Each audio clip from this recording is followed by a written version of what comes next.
हिमाचलवासी एक तपस्वी संन्यासी कोल्हापूरचा लौकिक ऐकून जगदंबेच्या दर्शनाला आला. तरुण तेजस्वी अशा या विवक्त्याने मौनावस्था धारण केली होती. गरज पडेल तेव्हा तो पत्री मजकूर लिहून इतरांशी उत्तर देई. तो वैराग्य मठीमध्ये सकाळी सकाळीच महाराजांच्या दर्शनाला आला.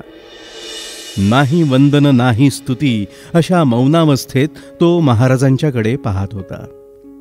महाराज त्याच्याकडे पाहत होते. नेत्रपात कुणीही हलवत नव्हते. दोन्ही तेजस्वी मार्तंडांचे मौन संभाषण चाललेले इतर भक्तजनांनी नुसतेच पाहिले. ओसरलिया प्रथम प्रेमोमी गिर्वाण भाषेत बोलती स्वामी जनासी त्वमेवाहमस्मी पदांज नमामी यती म्हणजे. त्रयमूर्तीचा अंश अक्कलकोट नंतर इथे तू वास केलास. तुझ्या अवतार परंपरेनेच ही धरा सुखी संपन्न होत आहे. मौन त्यागून त्या तपस्व्याने महाराजांची अशी स्तुती केली आणि निरोप घेत वैराग्य मठीमधून तो बाहेर पडला. यानंतर महाराज जवळ असलेल्या भक्तजनास म्हणाले, लाखो तपस्व्यात ऐसा तपस्वी कदापि पाहावयास मिळणार नाही. तुम्ही त्यास बसविला नाही, प्रसाद खडी साखरेचा एक खडाही त्याला दिला नाही. त्यावर भक्तजन म्हणाले, आम्ही त्यांना बोलावून आणतो. म्हणून दाराबाहेर जातो तर तो तपस्वी काही क्षण झाले नव्हते तोवर गुप्त झाला होता. महालक्ष्मी मंदिर ते पंचगंगा तीर असे चहूबाजूला 15 भक्तजन फिरून आले. पण तो साधक तपस्वी न दिसल्याचे वृत्त त्यांनी महाराजांना सांगितले. महाराज हसून सर्वांना म्हणाले, बसा आता गप्प इथे. 2 प्रहर 15 भक्त चहूबाजूला ज्याला शोधून थकले तो तपस्वी परत वैराग्य मठीमध्ये महाराजांच्या समोर येऊन उभा राहिला. महाराजांचे चरण दर्शन घेतल्यानंतर, महाराज आपण पुन्हा पाचारण केले म्हणून आलो. आपल्या प्रेमळ भक्तांना संतोष दिधला. आता येतो मी. महाराजांचा निरोप घेत महाराजांच्या पुढ्यात वैराग्य मठीतच तो तपस्वी गुप्त झाला. महाबळेश्वरच्या समोरील एका उंच डोंगरावर किल्ला बांधून त्याला प्रतापगड हे नाव छत्रपती शिवाजी महाराजांनी दिले. नंतर त्या नावाला शोभेल आणि सार्थ होईल असा अद्वितीय प्रताप तिथे छत्रपतींनी केला. त्याचप्रमाणे श्रीकृष्ण सरस्वती महाराजांनी तारामतींच्या ह्या वास्तूत राहायला आल्याबरोबरच वैराग्यमठी म्हणून संबोधले आणि मग विषयप्रेमियांना विषयी विरक्ते विरक्ते विवेक, योगियांना सिद्धिप्रदान याप्रमाणे तिला साजेलशा अशा एकाहून एक दिव्य आणि अगम्य लीला महाराज तिथे करत राहिले. असेच आणखी परत एकदा एक हिमाचलवासी मदनापरी सतेज कांतीने भूषविलेला जटाधारी मौन वृत्तीत निमग्न असलेला विवेकयोगी जगदंबा महालक्ष्मीचे दर्शन घेऊन महाराजांचे दर्शन घेण्यासाठी वैराग्यमठीत येऊन दाखल झाला. महाराजांची नुसती नजरानजर होताच श्री गुरु सिंहासनापुढे तो जमिनीवर कोसळला. प्रहर 2 प्रहर झाले असतील. आता उठेल, नंतर उठेल, श्री गुरूंशी काहीतरी मनोगत बोलेल अशा विचारात महाराजांची सेवक मंडळी होती. पण तो काही केल्या उठला नाही. जेव्हा रात्र झाली तेव्हा कोण्या एका सेवकाने महाराजांना विचारले, महाराज ह्यांना भिंतीच्या कडेला नेऊन ठेवू का? महाराज म्हणाले, नको, ह्यांच्या अंगाला स्पर्श देखील करू नका. सुकृताचा ठेवा होता म्हणूनच तुमच्या सेवेमध्ये तुम्ही ह्या लीला आम्हास दाखवित आहात. हा तपी योगी 33 कोटी देव तुमच्या दर्शनाची अपेक्षा धरतात. महाराज यावर त्या दासाला म्हणाले, असे विठुरायाच्यात आणि याच्यात काहीही भेद करू नका. हा साधारण पुरुष नव्हे, हा पुरुषोत्तम आहे. याने थोडी मागील काही इच्छा होती म्हणून देहाला कष्टविले. याच्याविषयी कोणताही भ्रमिक विचार करू नका. याप्रमाणे 3 दिवस आणि 3 रात्री उलटून गेल्यानंतर 4थ्या दिवशी मध्यरात्री महाराज त्याच्या कानामध्ये अस्पष्ट असे काहीतरी पुटपुटले. गुरूंचा कानमंत्र म्हणजे शिष्याच्या जीवनाची सार्थकता. महाराजांचे ते कदाचित पराकोटीचे सिद्ध अमृत संजीवनीचे बोल असावेत. ते बोल कानी पडताच तो तापसी त्वरितपणे उभा राहिला आणि श्री गुरुरायांना त्याने दृढालिंगन दिले आणि काहीतरी सांकेतिक बोल बोलला. लगेच द्वाराबाहेर पडल्या क्षणीच तो अंतर्धान पावला. मती गुंग व्हावी अशा महाराजांच्या लीला दिवसेंदिवस होत होत्या. इकडे श्री गुरु सांगाती अमुची तेथे नित्य वसती, त्या भुवनासी वैराग्यमठी म्हणती पोटी सुख तुम्हा.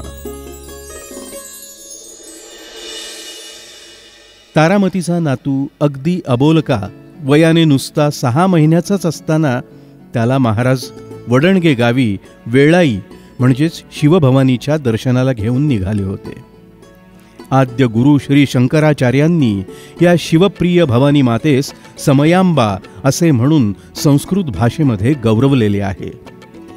श्रीकृष्ण सरस्वती महाराज याच शिवप्रियेला वेळाई असे संबोधून मराठी भाषेमध्ये गौरविले आहे. जेव्हा तुमच्यावर संकट येईल तेव्हा या भवानीला या. ही संकट पडेल तेव्हा संकट समयी धावून येते. ही वेळाई आहे असे महाराज आपल्या भक्तजनास सांगत. जेव्हा महाराज इकडे येत तेव्हा अशा काही गोष्टी त्यावेळी बोलून जात. असेच एकदा या वडणगे गावी येताना त्या भक्त मंडळीमध्ये एक नादिष्ट भक्त होता. तारामतींच्या 6 महिन्याच्या अबोलक्या नातवाला कोणी एक भक्त खांद्यावर घेऊन महाराजांच्या सोबत चालला होता. दुपारच्या उन्हाचा त्रास होऊ नये म्हणून एका भक्ताने महाराजांवर छत्री धरली होती. या मंडळींमध्ये जो नादिष्ट भक्त होता त्या भक्तास तो नाद सोडण्यासाठी महाराज सांगत असून सुद्धा तो भक्त काही केल्या सुधारत नव्हता. तो भक्त कोण हे इतर जवळच्या भक्तांना माहीत देखील नव्हते. हे षण्मासाचे बालक महाराजांनी खांद्यावर घेतल्यावर त्या नादिष्ट माणसाला उद्देशून ते बालक म्हणाले, अरे महाराजांची अवज्ञा करू नकोस. ते काय सांगतात ते ऐक, नाहीतर तुझ्या वाटेला आयुष्यभर दारुण दुःख आल्याशिवाय राहणार नाही. ज्याला उद्देशून हे 6 महिन्यांचे बालक बोलले तो भक्त चांगलाच मनोमनी वरमला असेल. परंतु ह्या घटनेमुळे सर्व भक्तांना महाराजांच्या अगम्य लीलाशक्तीचा अचंबा मात्र वाटला. वेळाईच्या दर्शनानंतर महाराजांच्या सह ही भक्त मंडळी विठोबाच्या दर्शनासाठी वडणग्यापुढे निगवे ह्या गावी गेली. वडणग्याच्या पुढे निगवे ह्या गावी विठ्ठल मंदिरामध्ये महाराज न जाता बाहेरील उजव्या बाजूच्या फरशीवर बसले. महाराजांच्या परवानगीने भक्त मंडळी आत विठोबाच्या दर्शनास या तारामतीच्या अजाण बालकासह गेली. दर्शन घेऊन झाल्यावर कोण्या एका भक्तास दुर्मती झाली. त्याने कडेवर असणाऱ्या ह्या बालकाचा उजवा हात धरून श्री विठ्ठल मूर्तीच्या कानशिलात लगावली. तेव्हा बाकीचे 3 भक्त मजे खातर खी खी करून हसले. त्या बाल हाताची थप्पड मारून होताच त्या बालकाचे उजव्या हातातील सुवर्णाचे कडे एकाएकी नाहीसे झाले. आता काय करायचे? सर्व भक्त चिंताक्रांत अवस्थेतून श्री गुरूंच्या चरणी लागले. ते भक्त महाराजांना ह्या घटनेविषयी विचारणार तोच महाराज त्या सर्वांना उद्देशून म्हणाले, काय रे, कसली अवदसा तुम्हा साठवली? तरी पण तुम्ही माझे भक्त म्हणून विठुरायांनी तुम्हाला सौम्य शिक्षा केली आहे बर का. नंतर ती पराक्रमी भक्त मंडळी महाराजांच्या वैराग्य मठीकडे परतत असतानाच या गंभीर घटनेच्या होणाऱ्या परिणामाविषयी विचार करू लागली. आता तारामती आपल्याला चांगलेच फैलावर घेणार हे त्यांचे मनोगत विफलित न होणारे असेच होते. तारामतीचा स्वभाव करारी होता. त्यांनी एका भक्तांना चांगलेच धारेवर धरले. त्यांच्या तावडीतून कुणीही सुटले नाही. शेवटी त्या सर्व अपराधी मंडळींनी समान वर्गणी काढून दुसरे सुवर्णाचे तेवढ्याच मापाचे कडे तयार करून त्या बालकाच्या हातात चढवले. रमाबाई ह्या 21 वर्षांच्या विधवा निपुत्रिक पण जवळ थोडीफार संपत्ती असलेली अबला होती. तिला एका संबंधाने झपाटले होते. ज्योतिषी मंत्राचा त्यावर इलाज चालेना. संबंधाचा जाच मात्र अधिकच वाढला. श्रीकृष्ण सरस्वती महाराजांची तिने कीर्ती ऐकली होती. संबंध बाधेतून मुक्तता होण्यासाठी महाराजांशिवाय पर्याय नाही म्हणून वैराग्य मठीत येऊन ती महाराजांच्या चरणी शरणागत झाली. आपले गाऱ्हाणे तिने महाराजांना सांगितले. तिला महाराज म्हणाले, या कार्यासाठी 500 रुपये लागतील.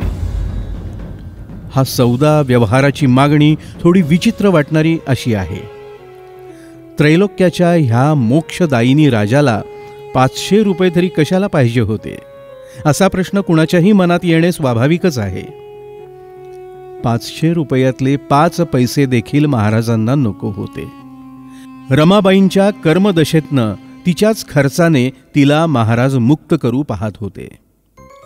अतीत अभ्यांगत भणंग दीन, स्त्री पुरुष शूद्र ब्राह्मण, तोषवावे काही जन अन्नदान देऊनी, ह्याच हेतूने केलेली मागणी ऐकताच रमाबाई गप्पच बसली. एवढी रक्कम जाणार म्हणून आकस्ता हात घेण्याचे ठरवून आत जाऊन एकांतपणे तारामतींना आपले गाऱ्हाणे सांगितले. हे घ्या आणि महाराजांच्याकडून माझी बाधा नाहीशी करा, असे म्हणून त्यांच्या हातावर 25 रुपये ठेवले. 25 रुपयांच्या आमिषाने तारामतींनी रमाबाईची संबंध बाधा घालवण्याची जोखीम स्वशिरावर घेतली. तुम्ही निर्धास्त रहा, असे रमाबाईंना त्यांनी वचन दिले. नंतर महाराजांच्या पुढे तारामतींनी तिला आणून, महाराज, या अबलेची मुक्तता करा, असे म्हणून आग्रहाची विनवणी केली. महाराज त्यांना म्हणाले, आधी जामीनगत करा, आधी जामीनगत पटवली पाहिजे. तारामती रमाबाईंसाठी जामीनगत राहिल्या. लगेच महाराजांनी त्या संबंधाला हजर केले. तो रमाबाईंच्या शरीरात संचारून महाराजांना म्हणाला, देवा, ह्या पापयोनीत मला तुमचे दर्शन झाले. या दुर्लभ दर्शनाला ही पुण्यप्रद बाई कारणी आहे. आता हिला मी कधीच त्रास देणार नाही. देवा, जातो मी आता. महाराजांचा निरोप घ्यावा तसा त्या संबंधाने निरोप घेतला. संचार सोडून झाल्यानंतर रमाबाई सावध झाली आणि महाराजांच्या चरणी नतमस्तक झाली. त्यांच्या संमतीने रमाबाईने महाराजांचा निरोप घेतला आणि ती घरी गेली. गेली ती गेलीच, परत फिरलीच नाही. इकडे महाराजांनी तारामतींच्याकडे माझी जामीनगत आता पटवा म्हणून तगादा लावला. पण तारामती तर काहीही करू शकत नव्हत्या. यानंतर काही काळाने हीच रमाबाई अचानक वैराग्य मठीत महाराजांच्या चरणी पुन्हा नतमस्तक होऊन रडत रडत आपली करुण कहाणी सांगती झाली. महाराज, तुम्ही मागितलेले 500 रुपये मला देणे जड वाटू लागले म्हणून तुमचे चरण दर्शन सुद्धा घेणे मी टाळले. काल रात्री 4 चोरांनी मिळून माझे 1000 रुपये पळवले. श्री गुरु म्हणती बरे झाले, प्राप्ततेची शोधित आले, गेले गेले सहस्त्र गेले, चित्रा वाटले बरे की. तारामतींना ही हकीकत समजताच त्या वाघिणी सारख्या चवताळून आल्या आणि रमाबाईला म्हणाल्या, नष्ट पापिणे, आता तरी कशाला आलीस?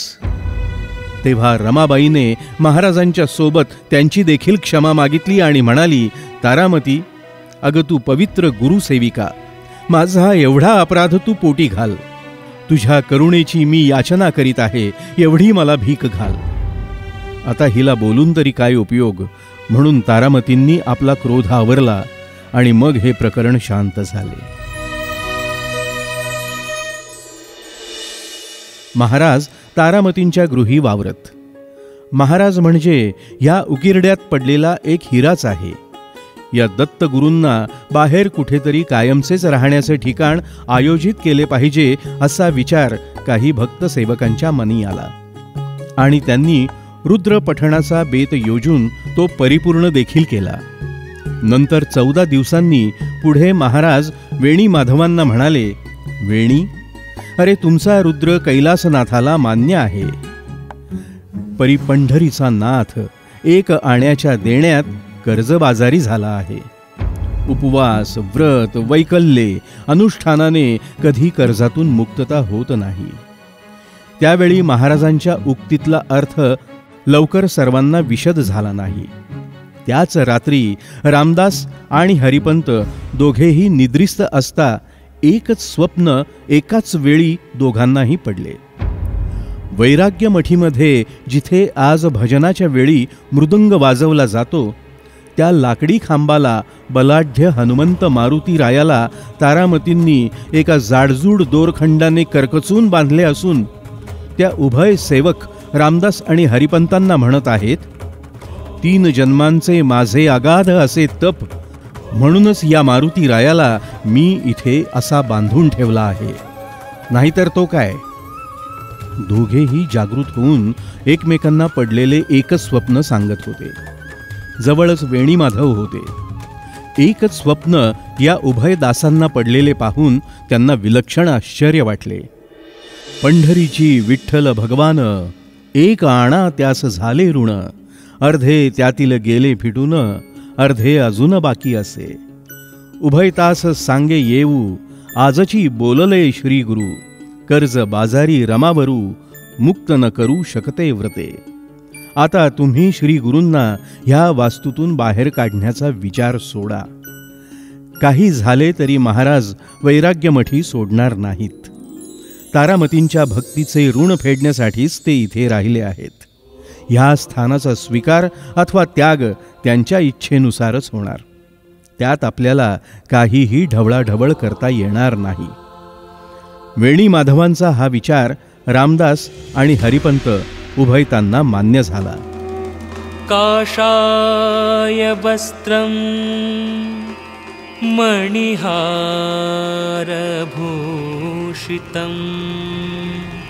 सिंहासनस्थ श्रितभक्तव्यापितं,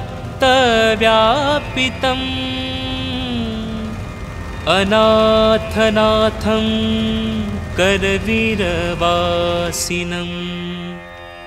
श्रीकृष्णदेवं